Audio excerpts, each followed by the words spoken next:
لنا واغفر لنا ما مضى يا واسع الكرم. بسم الله الرحمن الرحيم. السلام عليكم ورحمة الله وبركاته.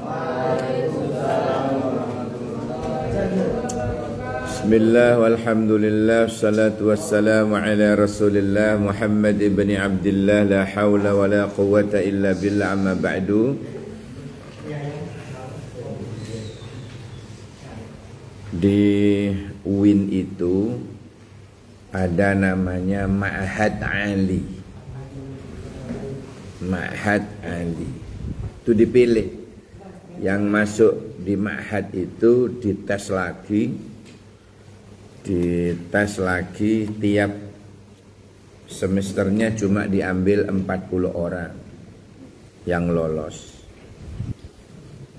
Nah, itu hasil dari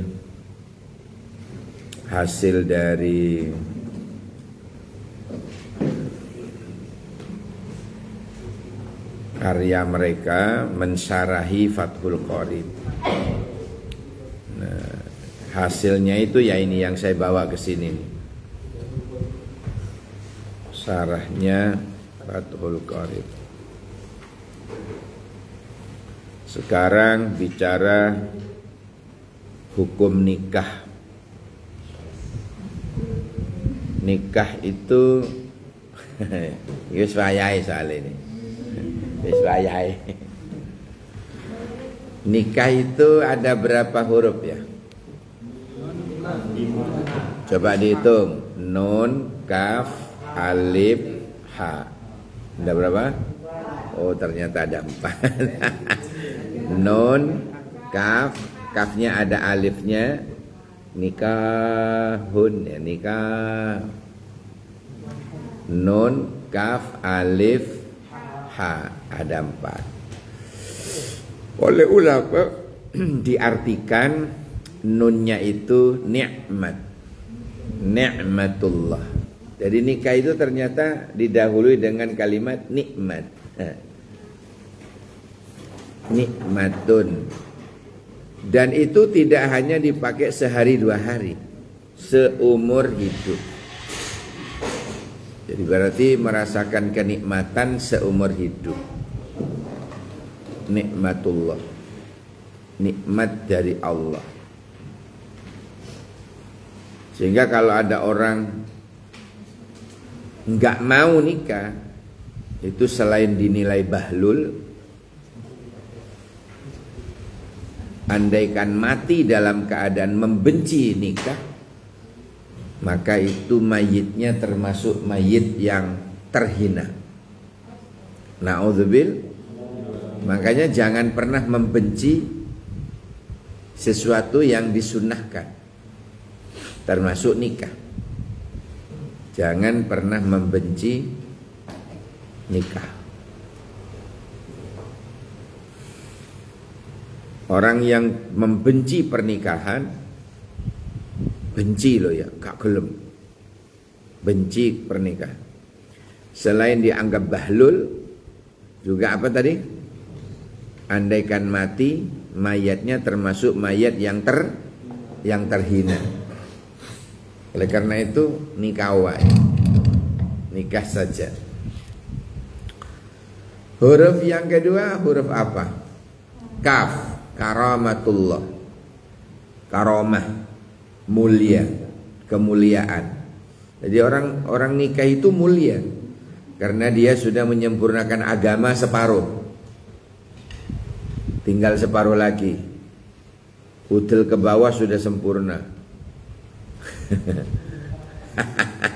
Tinggal udel ke atas. Jadi sempurna. Karamatullah. Karamah itu artinya kemuliaan. Sehingga orang nikah itu mulia.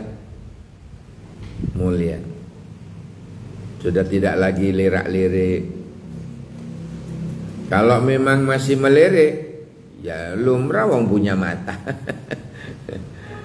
Maksudnya tidak melirik maksiat, maksiatnya mata, zinanya mata, dan lain sebagainya. Karamatullah. Setelah kaf apa? Alif. Kepanjangan dari ulfah. Ulfatun, kasih sayang. Ya. Jadi orang memiliki kasih sayang itu, orang yang memiliki kasih sayang ya merit. Kalau tidak memiliki kasih sayang angel. Meritnya itu angel.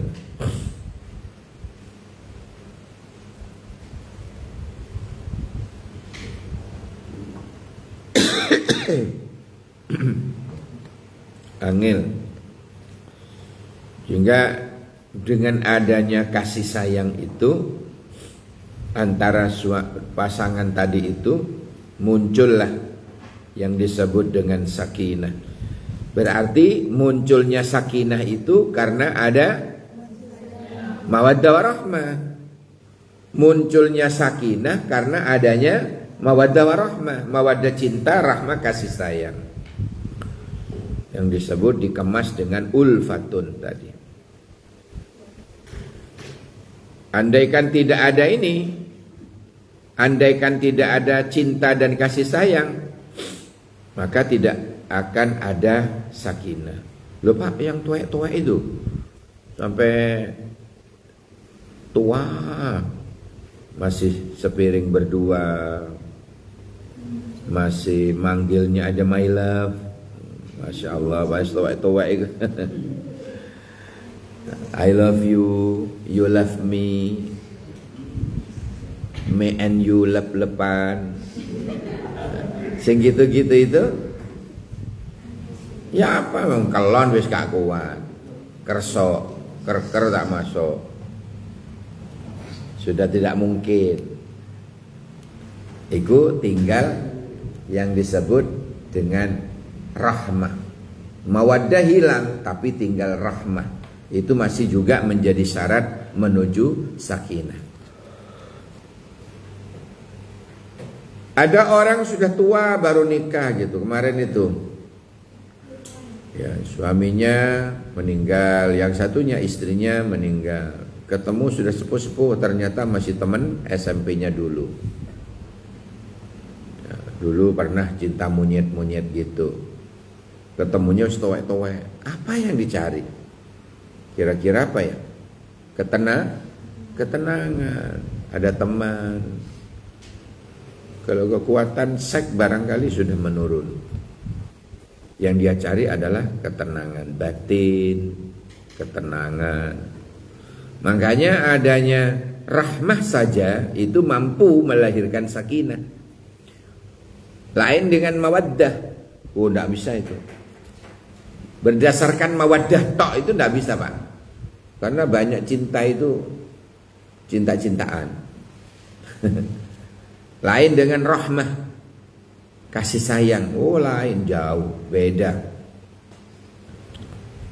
Beda.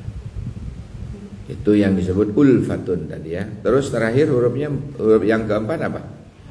Ha. Hikmatun. Ada hikmah yang luar biasa. Di dalam pernikahan itu ada hikmah. Belajar mandiri, ya kan? Mau mengeluh kepada siapa? Ke orang tua sudah malu. Belajar musyawarah, mencapai mufakat. Belajar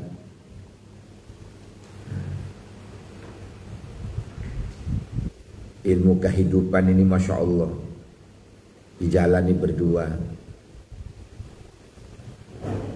Pokoknya Masya Allah, ada hikmah yang luar biasa. Dengan nikah, kemudian mengandung, kemudian melahirkan. Habis melahirkan, mengandung lagi. Itu hikmahnya apa? Ingat mamanya. Ya Allah, mama saya dulu begini ya, berat. Pagi malam menyusui, ya Allah. Oh begini ya. Jadi orang tua itu ada hikmah yang luar biasa. Sehingga tidak lagi berani pada orang tua. Pas melahirkan ini ya, istri pas melahirkan itu biasanya mau ditemenin kakak, adik, malu, ditemenin ibunya itu loh, yang podo wedoke itu kadang sik malu. Istri itu bisa enjoying what is right itu ketika ditemenin suami. Apa yang mau dimalukan? Ya, ditemenin ibu padahal sama-sama perempuan itu sih malu. Tapi kenapa ditemenin suami? Tenang, nyaman.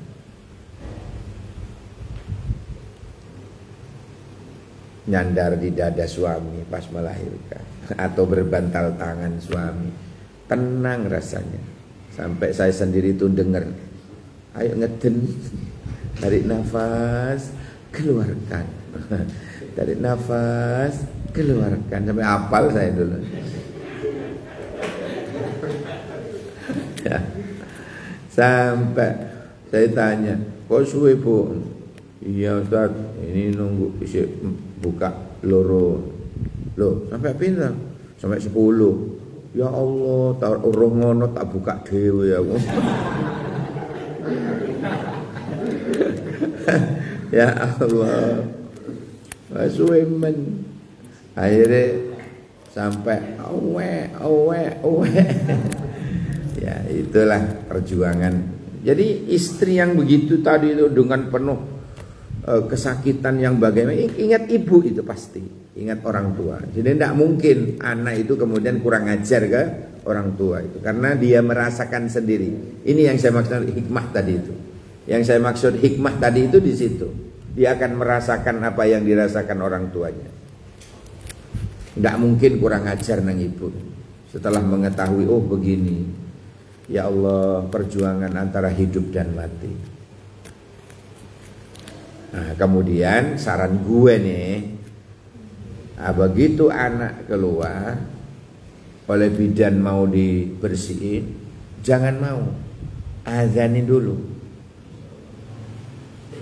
Azanin dulu. Tujuannya apa sih? Kanjeng Nabi mengadani cucunya Hasan dan Husain itu, telinga kanan diadani, telinga kiri diiqamati. Itu apa maksudnya? Biar sesuatu yang masuk ke telinganya pertama kali yang didengar adalah Allah. Asma Allah. Udah tat mandiin dulu tat, biar bersih katanya. Wes ora usah bu, wong gak kira katen nang kundangan. Ya, ndak akan menghadiri mantenan kok. Wes ora usah masuk ke atus ini. Adani. Allahu Akbar.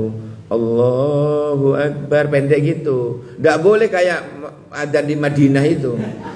Allahu Akbar, Allahu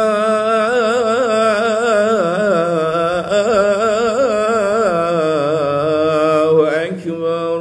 Tumbuh giginya itu. Kepanjangan. Tidak usah panjang. Dan suami harus siap latihan. Kayak Aisyah, latihan dulu. Khawatir keliru. Nah sini nih, lihat nih. Allahu Akbar, Allahu Akbar, Allahu Akbar. La ilaha illallah, wallahu akbar. Lalu Pak, bayinya melek. Itu takbiran, Pak. Ya latihan dulu. Adzan ya adzan. Yang pendek-pendek enggak apa-apa. Ya, dua kali. Kalau qomat kan 1 kali. Habis itu telinga kiri, qomat, iqomah. Baru. Kalau tidak diadzani duluan, kemudian dibawa ke jeding langsung sama susternya, yang masuk ke telinga duluan apa? Odol, ya cipuk, ya sikat gigi. Masuk pertama kali. Itu tujuannya diadzani itu. Yang pertama kali biar masuk ke telinga apa? Ke telinga bayi itu apa tadi? Kalimat Allah. Saya diajari guru saya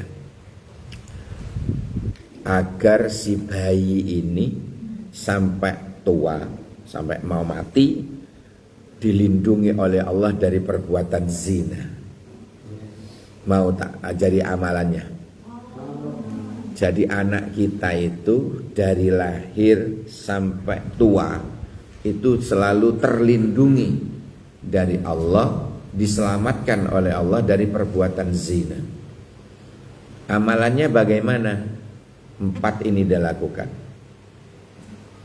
Pertama, telinga kanan diadzani, telinga kiri diiqamati. Kembali ke telinga kanan lagi, bacain inna anzalnahu fi lailatul qadr wa ma adraka ma lailatul qadr lailatul qadri khairum min alfi syahr tanazzalul malaikatu warruhu fiha biidzni rabbihim min kulli amr salamun hiya hatta matla'il fajr. Kembali ke telinga kiri lagi, qul huwallahu ahad Allahus samad lam yalid wa lam yulad wa lam yakul lahu kufuwan ahad. Insyaallah anak ini akan diselamatkan oleh Allah dari perbuatan zina dari lahir sampai mati. Diselamatkan oleh Allah, dilindungi oleh Allah, dicegah oleh malaikat. Telinga kanan dibaca apa tadi? La adzan. Anzalna. Adzan. Telinga kiri iqamah. Kembali ke telinga kanan al-qadar. Telinga kiri al-ikhlas. Ya, dibaca kulhu itu loh. Tapi kulhunya diterusno aja mek. Endi telinganya? Kulhu apa ya? Dibaca lengkap. Ya, insya Allah barokahnya ini dia akan diselamatkan oleh Allah, hidupnya tidak akan berzina, diselamatkan oleh Allah. Mau berzina diilingno, ditarik oleh malaikat, ojo, diselamatkan oleh Allah. Waduh Pak, katanya, anak saya 7, tidak ada yang digitukan. Gimana? Ya mulai sekarang dirantai aja, jangan kemana-mana. Tapi sekarang ini pergaulannya Masya Allah luar biasa ya. Tuh ya Allah. Saya punya teman di KUA itu 75% perceraian itu gara-gara SMS. Apa SMS? Selingkuh makin seru.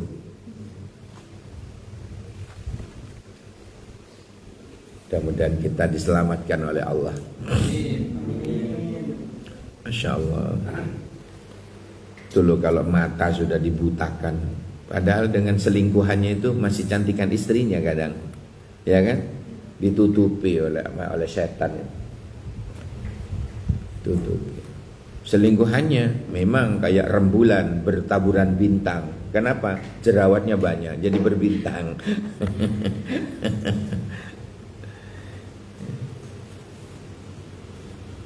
Kalau orang sadar itu,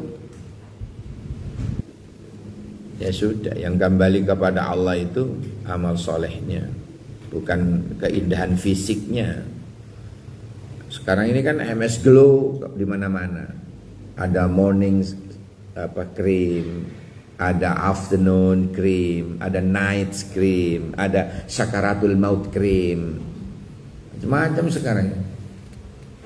Sehingga glowing.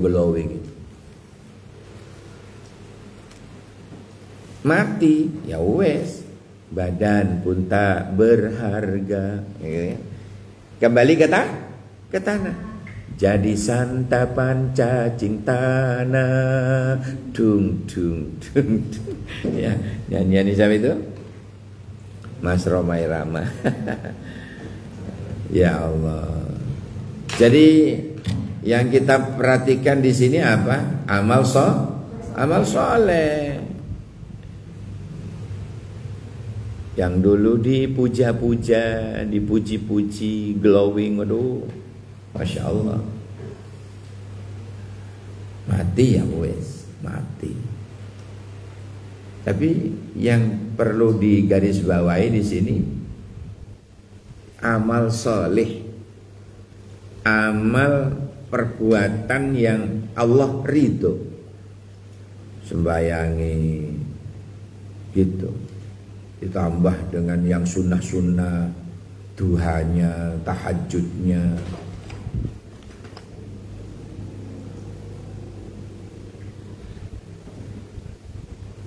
Tahajudnya,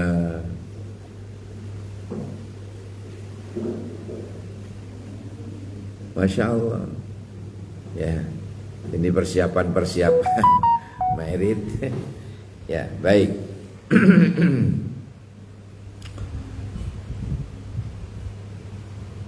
Hukum asal menikah itu, hukum asalnya ya, hukum asal itu mubahun, mubah. Asal hukumnya, asal hukum dari menikah itu adalah mubah. Tapi kok berkembang, ya berkembang hukum dari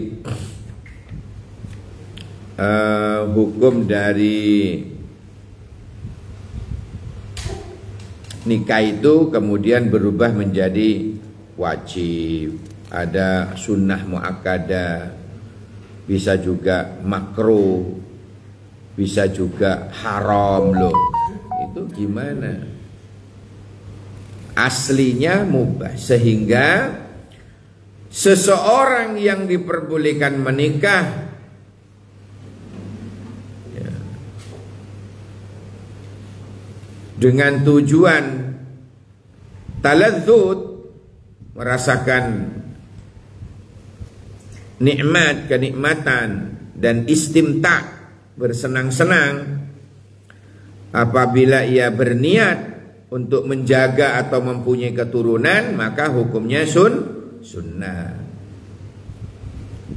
Kalau diniatin untuk melanjutkan keturunan ya sunnah, dapat pahala sunnah, dia memperoleh pahala sunnah, dia akan memperoleh pahala sunnah.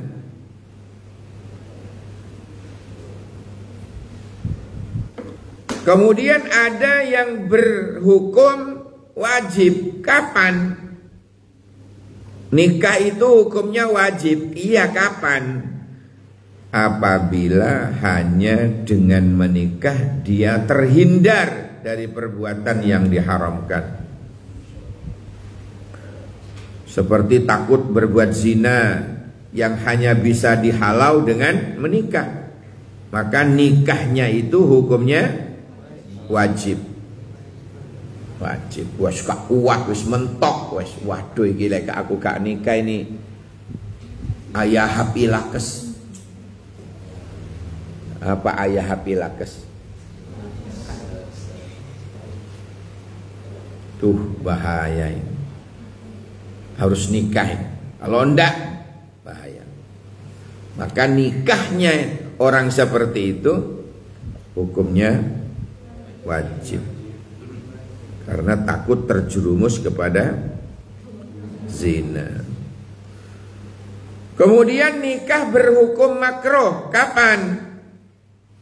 Apabila dia khawatir tidak bisa menjalankan kewajiban pernikahan, sebagaimana perempuan yang tidak memiliki keinginan untuk menikah ya, maka baginya makruh untuk menikah.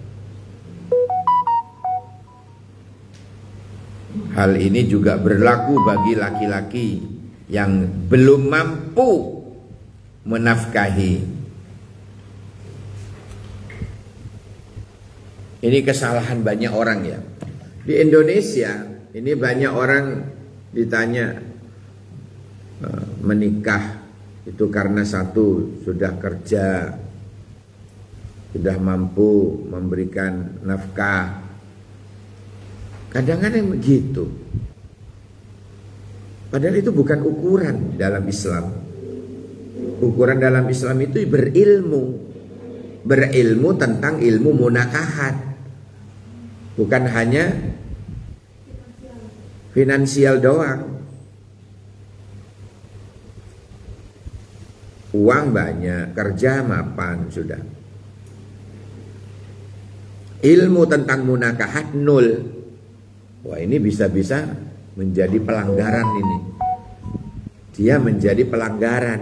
Dia akan menjadi orang yang mendolimi nanti, mendolimi pasangannya, mendolimi orang tuanya. Ini jangan pernah terjadi. Jadi yang terpenting sesungguhnya ya bukan hanya finansial, bukan hanya keuangan, perekonomian. Terus mulai wis kerja, punya tabungan banyak, tidak cukup itu. Harus ditambah ilmu munakahat, ilmu tentang pernikahan. Bagaimana nanti istrinya haid, bagaimana nanti istrinya menstruasi ya, bagaimana nanti istrinya itu hamil, bagaimana nanti itu pada ilmunya, ada ilmunya. Jangan sampai seorang laki-laki, seorang suami ditanya lolo wis karo aku, penting aku ngeloni. Kucing bisa, ya kan? Kucing juga bisa. Harus tanggung jawab dia. Nanti di hadapan Allah, sholatnya bagaimana, puasanya bagaimana.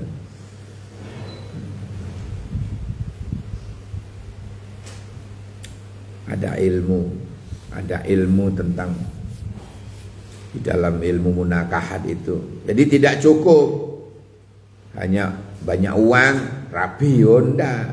Aku wis duwe tabungan sekian. Nah, cukup. Harus punya ilmu tentang munakahat, tentang pernikahan itu.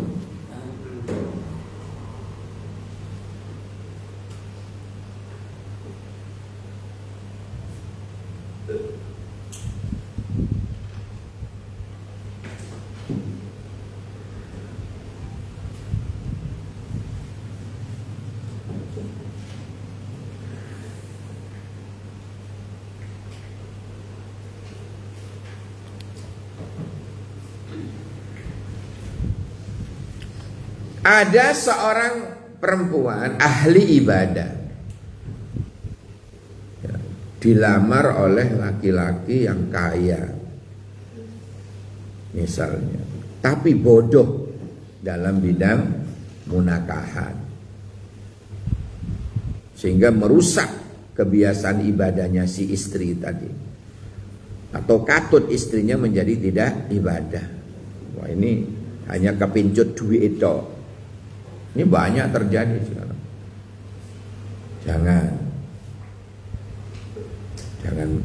Jangan begitu. Tetapi kemarin itu ada orang mau menikahkan anaknya, tahu calon menantunya ini umum, dok.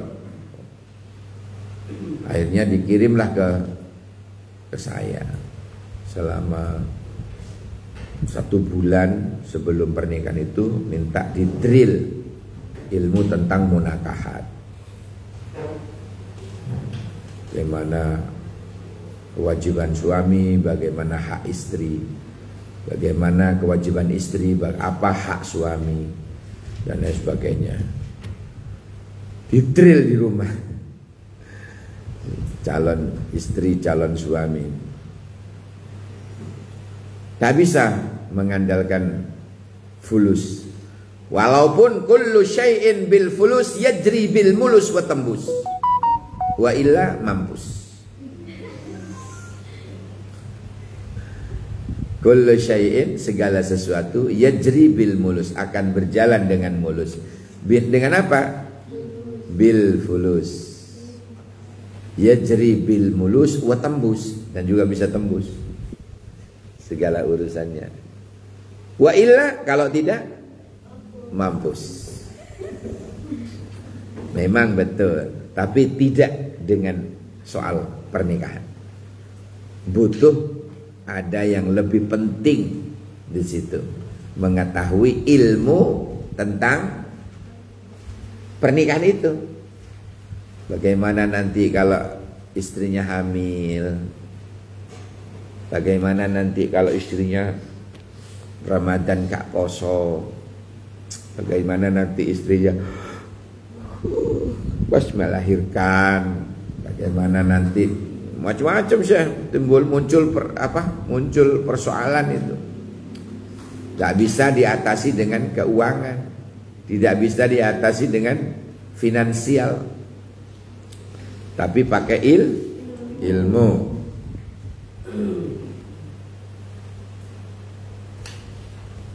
Nah, kebetulan suami yang berharta tadi itu tak mampu menahan sesuatu yang haram, maka rugilah perempuan yang ahli ibadah tadi itu. Hanya berdasarkan uang-uang begitu, merusak ibadahnya si istri.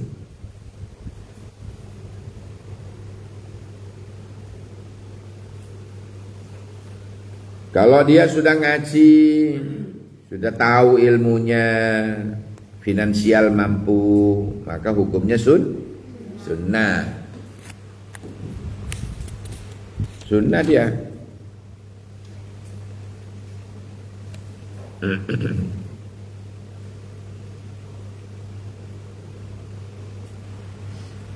Nah, sekarang ada kata-kata nikah itu adalah ibadah.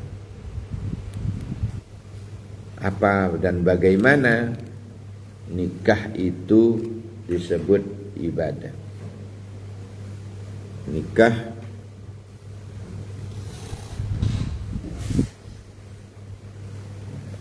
yang benar itu adalah nikah bukan merupakan ibadah, tetapi nikah perkara mubah dengan dalil-dalil sahnya nikah. Itu kalau bagi orang kafir.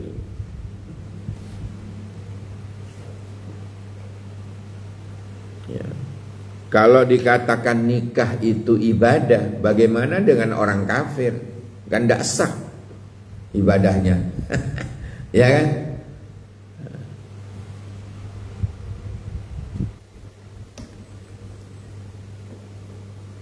Andaikan nikah itu ibadah, niscaya pernikahannya orang kafir tidak sah. Tapi ini disanggah. Pendapat ini disanggah. Jika nikah sah bagi orang kafir dan termasuk ibadah baginya, maka tujuan nikah itu hanyalah untuk meramaikan dunia saja. Meramaikan seperti meramaikan masjid jami.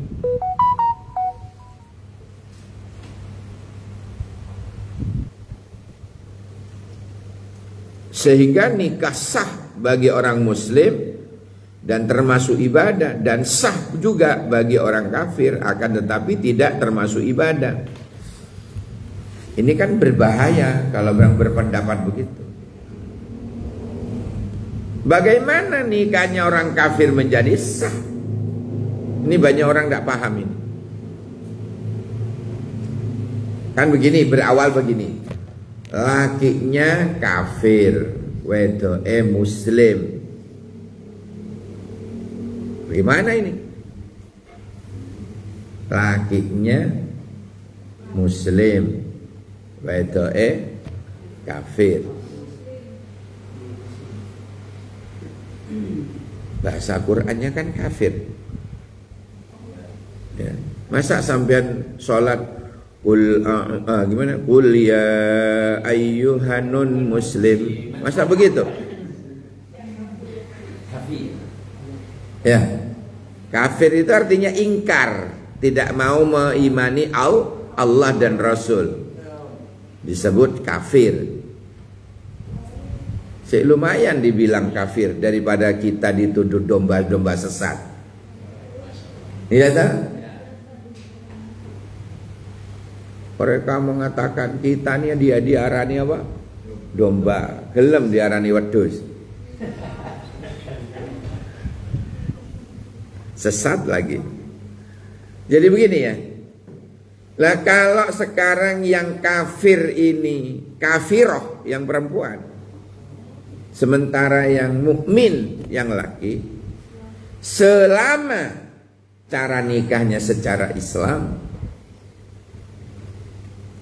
maka nikahnya dianggap sah sambil menunggu dia dapat hidayah. Sampai towek gak dapat hidayah, cuma dapat taufik, tidak dapat hidayahnya. Jadi sebenarnya mestinya harus dapat taufik hidayah. Pemain bulu tangkis dulu.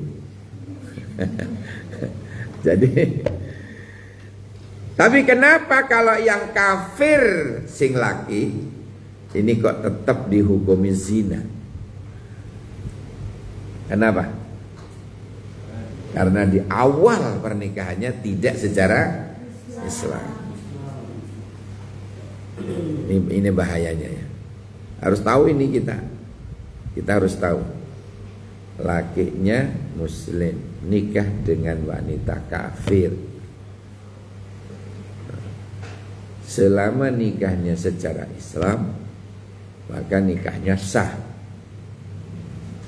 Tapi sebaliknya, kalau lakinya yang kafir, perempuannya yang muslimah, otomatis cara nikahnya itu tidak secara Islami.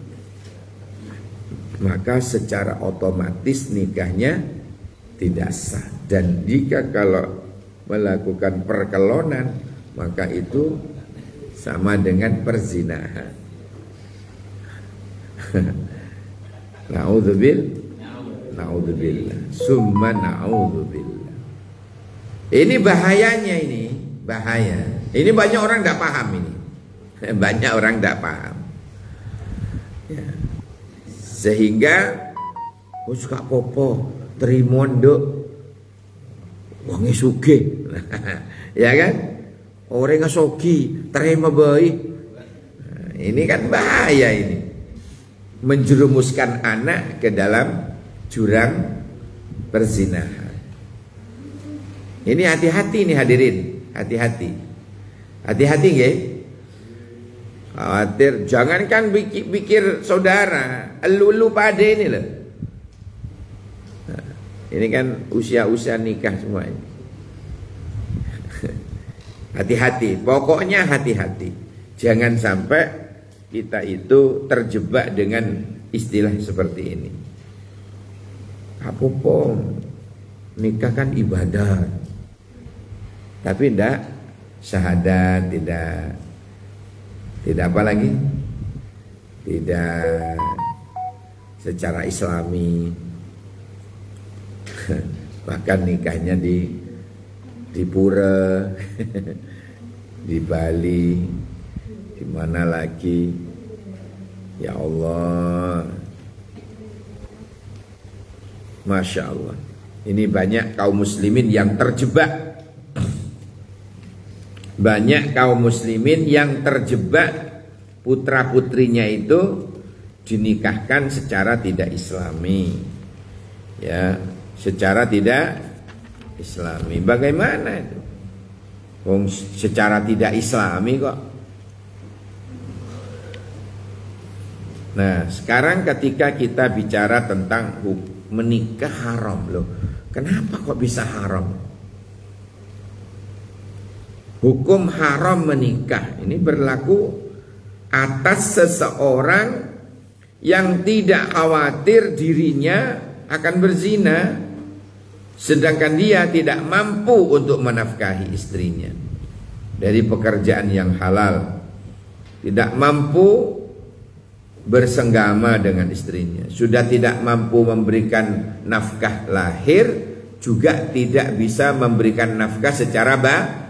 Ngeloni gak mampu, ngekei nafkah belanja duit yo gak mampu, terus maksa nikah, berarti nikahnya haram, hanya untuk mempermainkan anak wong. Jangan.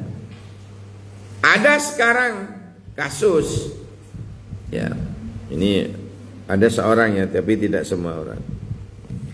Perempuan ini mau dinikah, asalkan walaupun hanya diberi nafkah batin. Loh, nafkah lahirnya gimana? Gak apa-apa wes, aku akeh duit. Sing penting nafkah lahir, batin. Ono sing ngono iki. Sampean ya seneng. Ongkang tok. Kelon tok. Urusan belanja makan tabungannya istrinya. Karena tabungannya wis akeh. Ada kemarin saya tahu sendiri itu. Masya Allah. Ya ongkang tok. Sing lanang. Karena tabungannya sing perempuan ini sudah banyak. Ada.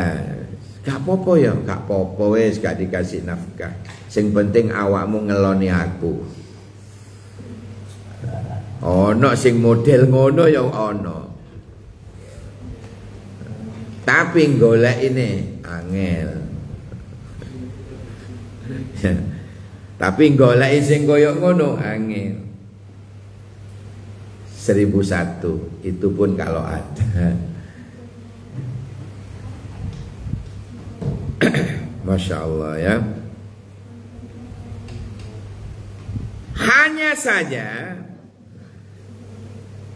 apabila seorang perempuan mengetahui calon suaminya tidak mampu bersenggama, kemudian dia ridho, maka jatuh hukumnya mubah. Misalnya untuk status saja.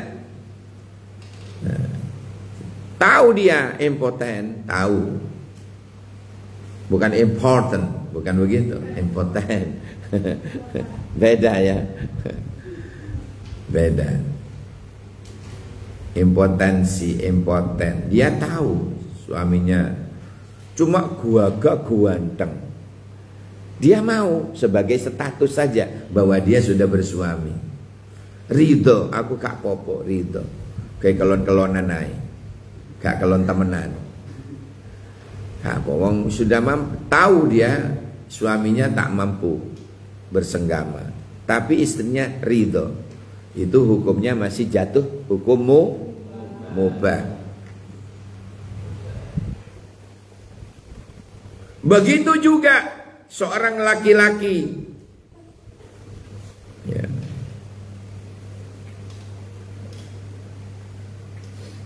Begitu juga jika ia mengetahui bahwa laki-laki tersebut tidak mampu menafkahi dan dia ridho, maka hukumnya mubah.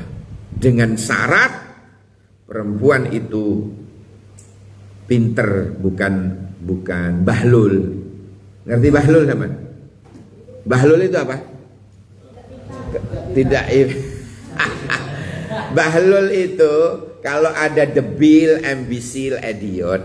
Bahlul itu di bawahnya idiot itu. Di longan kono loh.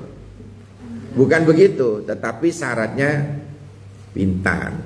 Syaratnya pintar. Apabila yang perempuan itu mengetahui bahwa laki-laki tersebut melakukan pekerjaan yang haram dan ia ridho akan hal itu, maka hukumnya haram menikah. Tidak boleh. Ini loh, Masya Allah ya. Begitu luasnya dalam Islam ini. Diketahui tidak mampu ngeloni mubah asalkan ridho. Diketahui juga suaminya tidak mampu bekerja, tidak mampu mendatangkan uang. Istrinya yang tidak idiot itu, pintar itu, ridho, itu juga masih mubah. Tapi, nah ini ingat ini. Tapi kalau pekerjaan suaminya itu mendatangkan, menghasilkan uang yang haram, paham ya? Kalau suaminya ini kerjaannya haram, maka wanita muslimah wajib menolak. Mau dilamar, pada melamar itu Masya Allah ya, dia memperkenalkan dirinya dia sebagai seorang direktur ya, chairman, Masya Allah, pimpinan perusahaan. Tergiurlah si calon mertua. Iya wes nduk, gelemo direktur lho nduk. Ternyata direktur di pabrik whisky, di pabrik minuman keras. Al hukmu bil wasail kal hukmi bil maqasid. Kalau kerjaannya haram, otomatis penghasilannya ikut haram, gajinya haram. Ridho tak anak kita dijejeli duit haram? Naudzubil. Makanya ini muslim harus tahu ini. Tidak sembarangan menerima. Ya. Jadi kaitannya dengan itu, dengan pekerjaannya haram, hasilnya haram pasti. Mun iyoloh kotor, kaoncur kotor. Apa iyoloh ini ya? Hulu. Kalau kebalikannya hulu apa? Hilir. Kalau hulunya kotor, di hilirnya kotor. Kalau sumbernya kotor, yang menghasilkan pancuran kotor. Itu makna dari al-hukmu bil wasail kal hukmi bil maqasid. Ini kaitannya dengan gaji tadi. Pekerjaannya haram, gajinya otomatis haram. Dikasih no istri, dipangan, Masya Allah lemu. Kullu lahmin nabata min haramin fannaru aula bih. Setiap daging yang tumbuh dari makanan dan minuman yang haram, fannaru maka utawi neraka aula bih iku luweh utama bihi dengannya. Ya kan? Lebih utama, neraka itu lebih utama. Ditempatin orang-orang yang lemu-lemu tapi dari hasil yang haram. Lalu yang kuru-kuru Pak, podo. Yang kuru dari yang haram. Ya kan? Naudzubillah summa naudzubillah. Makanya walaupun soro titik tapi hasilnya halal, itu lebih bermartabat. Ya. Hasil dari kerjaan sing soro keloro-keloro tapi halalan thayyiban mubarakan, itu masih lebih bermartabat, masih lebih bermartabat, lebih mulia, lebih mulia. Ya, ndak usah mencontohkan orang. Gue dulu married itu masih mahasiswa, naik semester 7, semester 6 gue married. Umur karena kuliahnya telat 2 tahun, yang semestinya 22 menjadi 24. Saat itu gue 24 tahun, menginjak 25, kayak Nabi lah. Waduh. Tapi belum ada kerjaan, masih mahasiswa. Bagaimana memutar otak sebagai mahasiswa? Yang penting menghasilkan uang yang halal, lebih bermartabat. Gimana pakai wajan ini mahasiswa? Bagaimana pekerjaannya? Ya sudah, ngelesin semampu kita, ngursusin dulu. Saya ngursusin bahasa Arab karena S1 saya bahasa Arab dulu. Terus ngelesin anak SD, tapi SMP saya nolak, matematikanya wis angel. golongane matematika, fisika sing ono rumus-rumus ngono tak tolak. Enggak, aku hanya nerima SD ke bawah. Loh, ke bawah? Iya, cak TKE. Itu menghasilkan fulus bulanan itu. Ada lagi diajak ngajar di diniyah yang yayasan besar ya. Yayasan besar otomatis duwe ono. Ya, sehingga saya mengumpulkan dari uang-uang seperti itu walaupun status saya mahasiswa. Subhanallah, alhamdulillah saya bisa bayar SPP sendiri. Saya bisa menafkahi istri, anaknya morotuo, dan bahkan saya masih bisa nabung. Sehingga tabungan itu nanti saya persiapkan ketika anak saya dilahirkan, akikohnya tidak minta orang tua, kita ambil dari tabungan itu. Saya status masih mahasiswa. Ada lagi jasa, ngetikkan skripsinya orang. Dulu cetak-cetok gitu loh, mesin ketik manual, belum ada komputer, sampean belum lahir itu. Cetak-cetok. Tapi alhamdulillah saya garap skripsi itu baru ada komputer Windows Arabic, karena skripsi saya bahasa Arab. Gundul itu baru ada Windows Arabic, ngetik Arab, walaupun banyak salahnya nanti karena awal-awal ya, ketika ujian wah kata ya mukhtiul kitabah Ustaz, salah tulis, dimaklumi aja. Baru ada komputer. Nah ini seperti itu ya, misalnya ya saya termasuk wajib ini nikahnya dulu. Kenapa? Ya, kacong tak kuat ini. Diartikan jangan geblak sampean. Kacong tak kuat sehingga wajib menikah itu. Lele tole. Ini bang, ayah hapilakes ini ya. Mun la kacong lagu ongguan. Ini bagaimana ini akan kita? Maka hukumnya wajib menikah. Wajib menikah, wajib ya. Bagaimana caranya? Yaitu tadi memutar otak sebagai mahasiswa. Ya, ini saya ceritakan ini barangkali lu padi mau niru, monggo.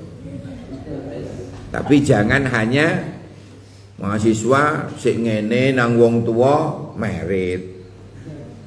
Tapi ada dulu ini orang tuanya ini, saya yakin ahli surga ini orang tuanya. Kenapa? Gini, untuk menyelamatkan anaknya saat sing lanang kuliahnya di UB, dulu nyebutnya bukan UB ya, Brawijaya. Unibro. Dulu kalau nyebut itu Unibro. Sebelum disingkat jadi UB. Dulu Unibro. Kuliah di mana Mas? Unibro. Fakultas Hukum. Lah yang perempuannya sama-sama Unibro juga. Cuma lain fakultas. Kalau tidak keliru fakultas ekonomi. Nah, berteman lah ya. Saya tidak mau ngomong pacaran karena itu identik dengan maksiat. Nah ini berteman setia. Berteman lah ya. Tapi mesra namanya. Ya. Tapi kemudian ketahuan oleh orang tua. Orang tua ditemukan dengan orang tua. Terus gini. Ini orang tua ahli surga ini, untuk menyelamatkan anak dari zina. Gimana? Orang tua sing perempuan ketemu orang tua laki-laki musyawarah. Piye carane Cak? Anak kita ini biar tetap kuliah walaupun kita nikahkan biar selamat dari zina. Oke. Di orang tua laki dan perempuan sepakat menikahkan anaknya ini. Sehingga nikah sambil kuliah. Married by students. Akhirnya tetap nikah. Ya namanya sudah ada teman ya, garap tugas semangat. Karena ono sing micitin. Sampean Masya Allah, Subhanallah. Lalu nafkahnya bagaimana? Saya tanya gitu. Nafkahnya itu tetap mengandalkan kesepakatan orang tua tadi. Ya biar lancar kuliahnya, ndak usah golek bingung-bingung kerja, awakmu tetap menerima kiriman dari orang tua, sing wedok tetap menerima kiriman dari orang tua. Nah, nanti dua kiriman ini dijadikan satu sebagai nafkah. Oh, ini loh mulianya orang tua seperti itu. Bagaimana cara menyelamatkan anak dari perzinahan? Dinikahkan. Loh, nafkahnya bagaimana? Ya, nafkahnya dari orang tua. Ya, kiriman sing lanang tetap jalan, kiriman sing wedok tetap jalan. Oleh wong loro iki mang, arek loro iki mang, dua kiriman tadi dijadikan satu sebagai nafkah keluarganya sampai dia lulus. Dijanjikan sampai lulus loh ya, sampai kamu dapat pekerjaan loh. Siapa? Nah, ini keluar orang tua yang pengertian, orang tua yang ahli surga ini. Subhanallah. Nah, sehingga anaknya kuliahnya lancar, merit, kemudian selamat dari zina. Ini terjadi sekitar tahun 93-94 dulu, waktu gue masih KKN itu. KKN, istri sudah hamil. Sehingga tidak ngelirik-ngelirik teman KKN. Jadi pandangan mata terjaga. Silakan kalau meniru. Tapi itu tadi ya, pandai-pandailah memakai kecerdasan otak sebagai mahasiswa. Begitu saya wisuda, saya sudah gendong anak. Ini salah satu contoh. Tapi saat itu hukum nikah saya sudah wajib karena kacong lagu ongguan. Kalau kacong lagu ongguan melolo ini, Masya Allah. Maka wajiblah hukumnya untuk merit. Baik, ada yang ditanyakan saudara-saudara? Saya buka segmen dialog interaktif bebas pulsa. Ayo, sing kacong ongguan tadi. Silakan yang mau bertanya. Halo, pojok tadi ngacung tangannya kok ngene? Oh enggak. Ya, hukum interaksi perempuan sama laki sebelum nikah itu bolehnya sampai seberapa? Ya, semampu kita untuk menundukkan pandangan. Karena dalam Al-Quran itu kan kita disuruh menundukkan pandangan, baik laki maupun perempuan. Kalau hanya interaksi is okay, wong kita makhluk sosial, ya kan? Kita ini tidak terbatas, tidak membatasi diri untuk berteman dengan siapapun monggo. Tapi kan ada rambu-rambu, ada hukum Allah antara halal dan haram. Bagaimana yang halal? Selama satu, tidak sampai berinteraksi sentuh menyentuh, ya, tidak saling pandang memandang yang penuh hasrat dan nafsu. Nah, diakui atau tidak, kita itu kadang-kadang nafsunya melampaui batas.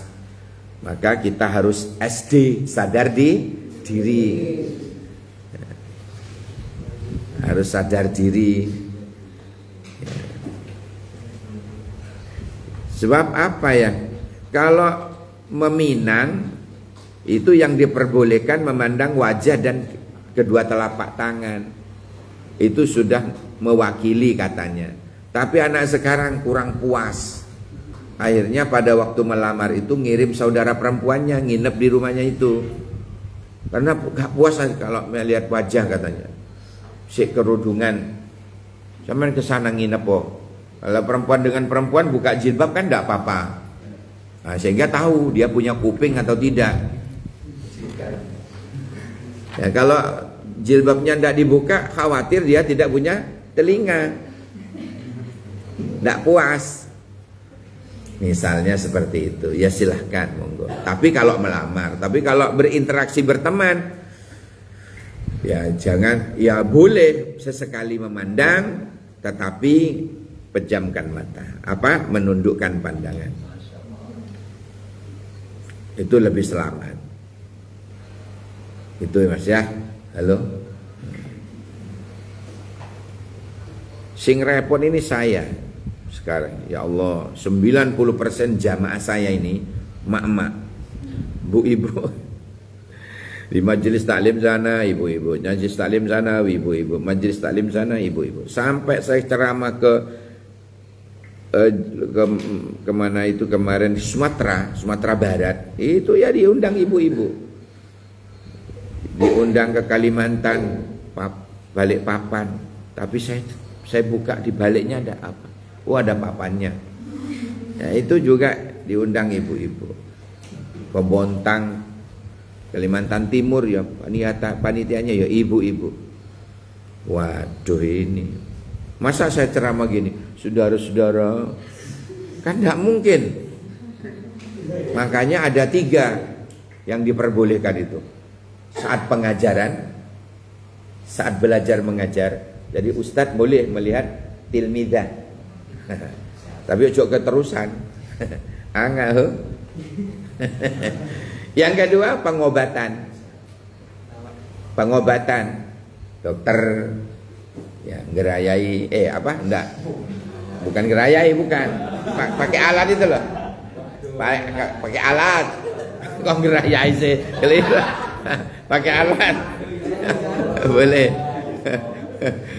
Pemana? Apa?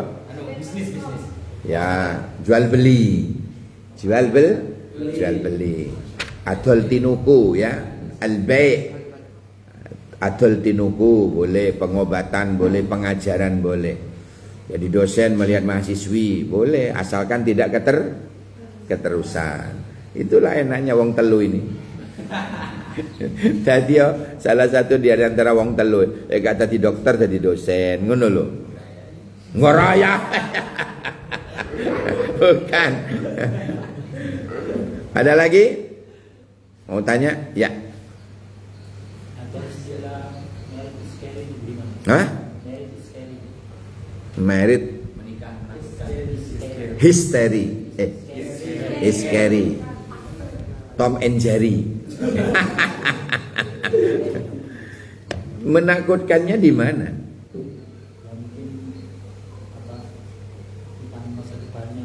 Wah, itu suudzon pada Allah, tidak boleh.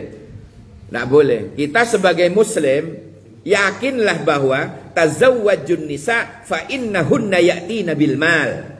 Ini hadis Nabi dari Aisyah ini.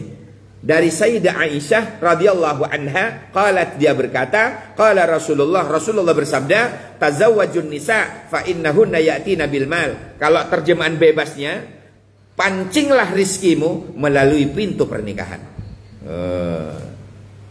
Kalau makna pesantren lain lagi, tazawwaju nikahono, nikaho sira kabeh an-nisa ing wong wadon, tazawwajun nisa fa innahunna moko sak temene wong wadon yatina bil mal, iso iso nekaaken apa? Iso nekaaken almal harta. Artinya apa? Sebab kita menikah itu Allah mudahkan rizkimu. Tapi kalau terjemahan saya tidak ribet-ribet. Pancinglah rizkimu melalui pintu pernikahan. Saya mancing, dapat 1. Belum mancing lagi. Paham ya? Jadi yakin. Yang itu hadis. Yang ada dalam Al-Quran. Wa iyakunu fuqara yughnihimullahu min fadlih wallahu wasi'un alim. Jangan takut menikah. Anggil ayama minkum wassalihin min ibadikas salihin. Jadi nikahlah kamu kalau kamu masih dalam keadaan fakir, tidak punya apa-apa. Yughnihimullah min fadlih. Allah yang akan mencukupimu. Loh. Jadi tidak usah takut masa depan. Masa depan kok ditakuti, dihadapi. Ya, itu di Al-Quran itu ya. Yughnihimullahu min fadlih. Allah yang akan mencukupimu dari dari fudul-fudulnya Allah, dari kelebihan, dari karunia Allah. Wallahu wasi'un alim. Allah itu wasi', luas. Rezekinya luas, pemberiannya luas, waduh, karunianya luas, alim dan maha mengetahui. Wa anggihul ayama minkum as-salihin. Gimana itu? Nah, itulah ya. Ya. Jadi kalau kita nikah jangan apa namanya? Jangan suudon. Husnudonlah pada Allah, bahwa Allah itu yang akan mencukupimu. Tidak usah kita.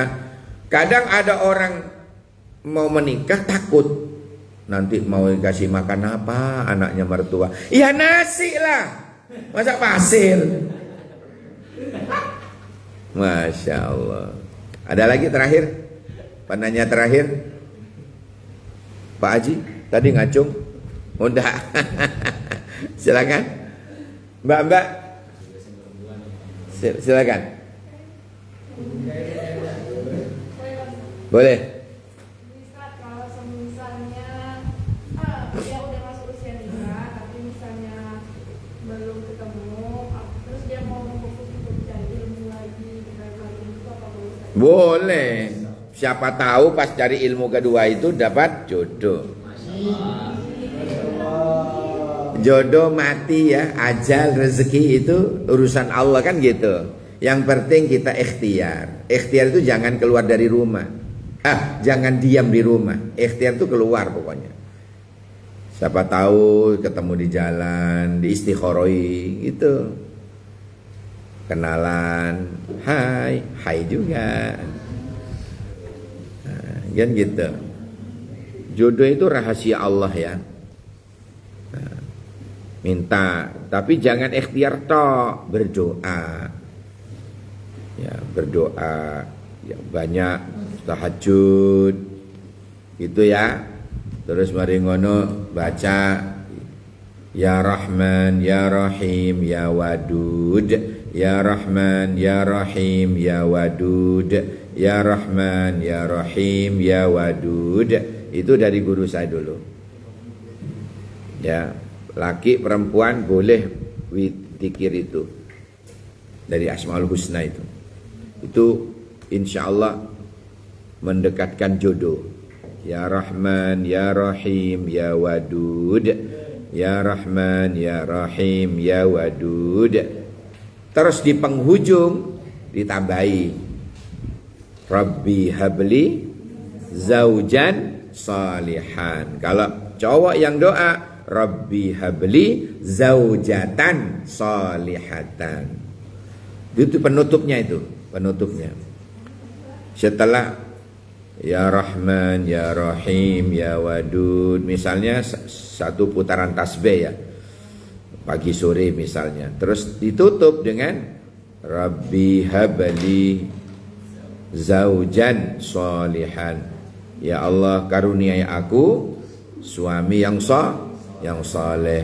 Kalau sampean yang doa laki, zaujatan salihatan, karuniai aku istri yang salihah, perhiasan dunia, maratus salih. Ya Allah, mudah-mudahan ada barokah manfaatnya. Semoga kita panjang umur, sehat, ketemu lagi nanti insyaallah di episode dan gelombang yang sama di Laxis Peduli FM. Rabbana anfa'na bima 'allamtana Rabbi 'allimna alladhi yanfa'una Rabbi faqqihna wa faqqih ahlana wa qarabatil lana fi dinina bersama subhanakallahumma wa bihamdik asyhadu an la ilaha illa anta astaghfiruka wa atubu ilaik. Subhana rabbika rabbil izzati amma yasifun wa salamun alal mursalin walhamdulillahi rabbil alamin. Saudara-saudara, demikian apa yang dapat kita kaji hari ini. Semoga ada barokah manfaatnya. Amin. Wallahul muwaffiq ila aqwamit thoriq. Kacepot kula nami ramun bade selopon anyona sapora. Sakai bengkong ya sarana sakalangkong sapora. Assalamualaikum warahmatullahi wabarakatuh.